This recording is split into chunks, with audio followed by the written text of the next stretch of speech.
Federal Drug Enforcement Administration says a week-long cartel crackdown led to nearly 200 arrests just in New England. The DEA says they were all members of the Sinaloa Cartel, the largest drug cartel in the world. DEA says it's cracking down on a major drug syndicate at work in New England, the Sinaloa Cartel. In the last week, agents arrested more than 171 people in New England. The DEA seized 500 plus pounds of methamphetamine, cocaine, and fentanyl.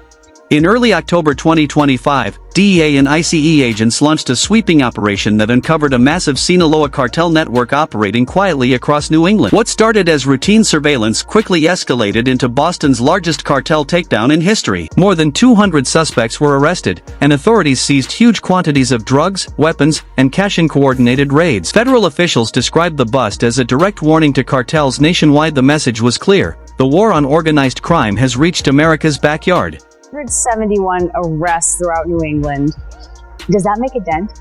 We're the DEA. We're not going after low-level retail drug traffickers. We are going after drug trafficking organizations. Of the total arrests, 171 individuals were confirmed members of the Sinaloa Cartel, marking a historic breakthrough for federal agents. In total, 49 suspects were taken into custody in Massachusetts, 64 in Connecticut, and 33 in New Hampshire. Investigators say this represents the largest organized crime takedown ever recorded in New England's history. For the first time, a federal drug operation in the region exposed an active Sinaloa network operating with the structure and precision of a corporate enterprise, a full-fledged branch of the cartel embedded in the U.S. system. New England saw the highest number of regional arrests at 171, with 49 in Massachusetts, 33 in New Hampshire.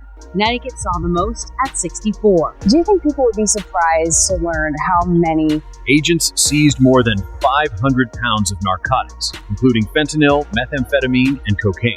Agents seized over 500 pounds of narcotics, including fentanyl, methamphetamine, and cocaine, along with more than 22,000 counterfeit pills removed from circulation. The raids also uncovered dozens of firearms, stacks of cash, and cryptocurrency wallets tied to international money laundering networks stretching from Mexico to Asia. Evidence painted a clear picture of a well-funded, highly organized criminal enterprise, one that wasn't merely surviving, but strategically expanding. Investigators found that Boston's outer suburbs had become critical transit hubs for the cartel's operation. Warehouses posing as legitimate businesses were actually storage fronts for massive drug shipments. Shockingly, ordinary delivery drivers, freight workers, and warehouse clerks were part of a logistics web moving narcotics disguised as routine cargo. Agents later confirmed that the same trucks used for grocery and parcel deliveries were secretly transporting sealed bags of fentanyl hidden among everyday goods, a chilling reminder of how deeply the cartel had infiltrated the American supply chain. Jared Bourget, the special agent in charge of DEA's New England Field Division, says last week the DEA set out to arrest as many members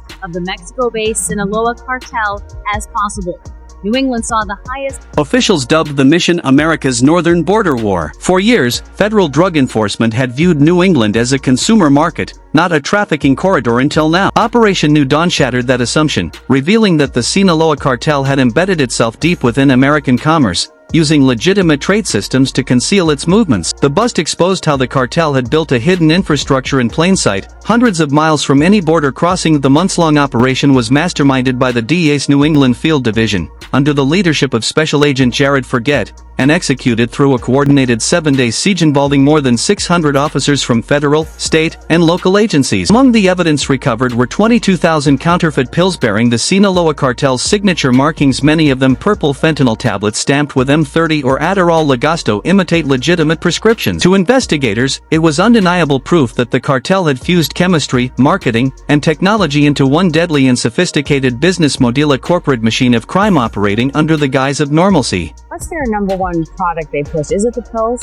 So we see fentanyl powder, and we see counterfeit pills that are made to look like legitimate pills, notably M30s. Digital forensic teams pushed the investigation deeper, uncovering a complex web of online trafficking hidden in plain sight. Traced orders, payments, and delivery instructions through encrypted Telegram chats, Instagram DMs, and concealed servers. Platforms once meant for social connection now functioning as digital marketplaces for narcotics. DEA cyber analysts identified 4 courier networks exploiting the infrastructure of Uber, FedEx, and even the U.S. Postal Service to ship drugs straight to American doorsteps. Each package moved funneled through legitimate shipping channels, masked by fake tracking numbers and customer data to avoid detection. As the school year began, fake ads for Adderall-like pills spread across multiple social platforms, promoting what seemed like harmless study aids. But behind every polished photo of a capsule or focus booster was a deadly chemical trap. Laboratory results revealed that each pill contained 2 to 5 milligrams of fentanyl, enough to kill a healthy adult in minutes. These weren't accidents or contamination, they were precision-engineered formulations, designed to hook users quickly and ensure long-term dependency, blending the cruelty of chemistry with the reach of modern technology. Pills are counterfeit oxycodone, but Forget says they're also increasingly seeing counterfeit stimulant pills made to look like Adderall.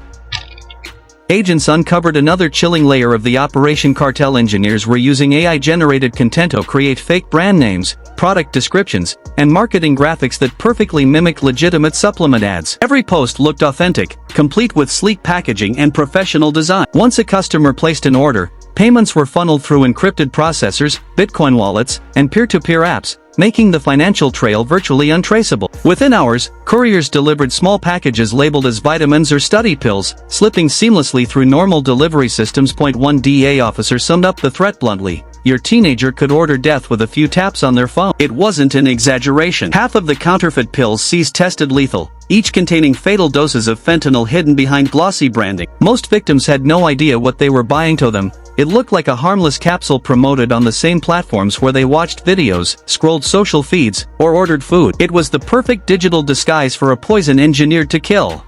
Tell stamp. I'm a DEA agent. I cannot tell the difference between a fake one and a real one. So we need to remind parents, schools, caregivers, everybody in the community, have those conversations with each other.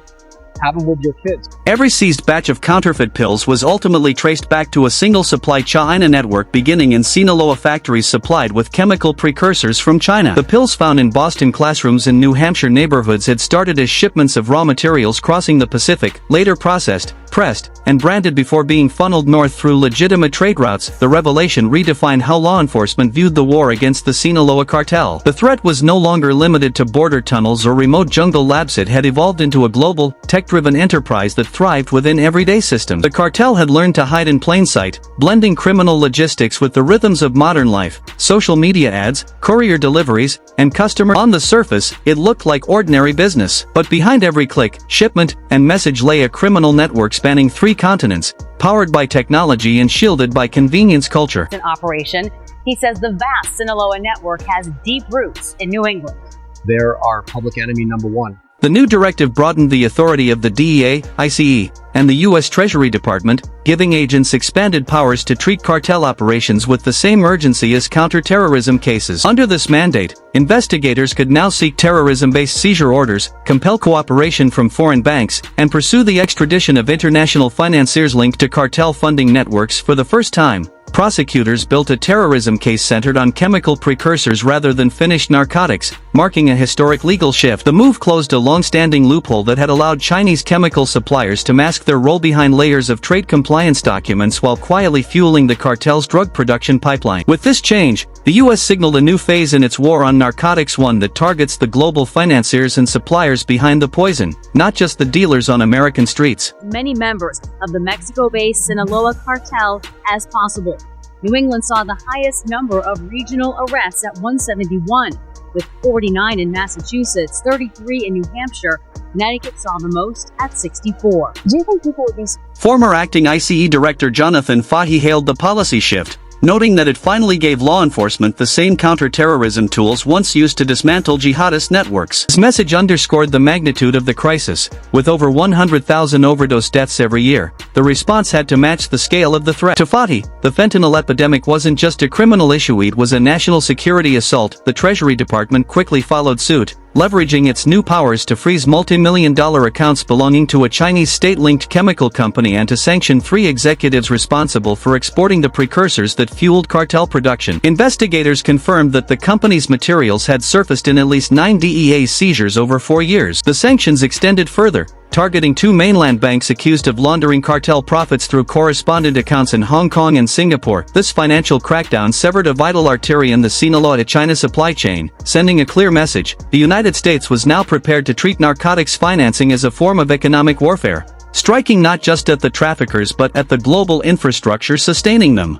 who turn this into the deadly cocktail of fentanyl. The drug cartels then use pill presses that the Chinese was sold to them at cost to produce these pills, which are killing so many Americans. And then the money laundering act. Political analysts began referring to the emerging policy as the chemical containment strategy. It represented a new national security doctrine, one that fused arrests, sanctions, and trade penalties into a single coordinated offensive. The mission went beyond catching traffickers. It aimed to cut off their chemical suppliers and financial backers from the global economy. The same tactics once used in counterterrorism, targeting funding networks, restricting technology, and imposing international sanctions, were now being deployed against the drug trade itself. Intelligence analysts soon charted the cartel's global supply pipeline, revealing a complex route that began at Tianjin port in China, where chemical precursors were shipped to industrial hubs in Sinaloa, Mexico, and then funneled north through Houston, Phoenix, and Boston. What had once been a simple smuggling corridor had evolved into a three-stage logistics system mirroring legitimate global trade. Maritime cargo had replaced covert border crossings, and commercial shipping ports had become the new battleground in America's escalating war on synthetic drugs.